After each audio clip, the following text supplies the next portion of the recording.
mongso sigo mongso tumapeng adi muka jumangkeng balon buku sak pecak nedyo sak pecak suruh manggol yang dados tutuki lampah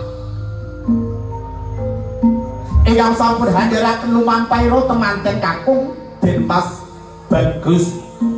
Nadia Dani Yuliata Fala Novan putra kirase saking panjenenganipun Bapak Yarno dalah Ibu Saktati Ismaning Siningrum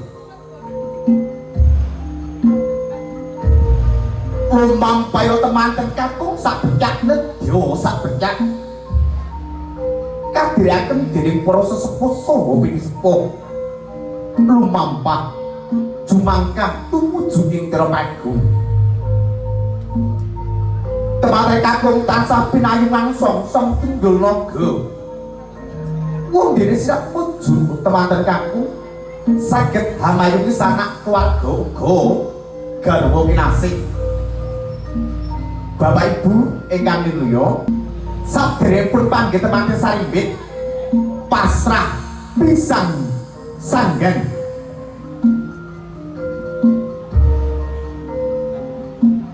pisang sanggan lumarap pangesi dadya srana panggih temanten ingkang dados palantaran pametuke temanten kekalih ingkang badhe nglampahi bebrayan agung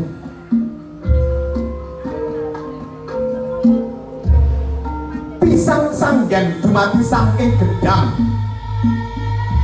sampun dados gegedangane tiyang sepah kekalih anggene handhawa pantun putra dalah putranipun pinangan kaberkahan dalah ing Kararejan Bapak Ibu paripurna pasrah pisang sanggan kalajengaken liru kembar mayang kembar mayang ingkang sampun katukarake dumadi saking janur sejane nur yaitu cahyane temanten kekalih Den Mas Bagus Dani dalah Nimas Ayu Fitriah kembar podo mayang kembang kembang ingkang podo rupane loro cacahe dumadi saking janur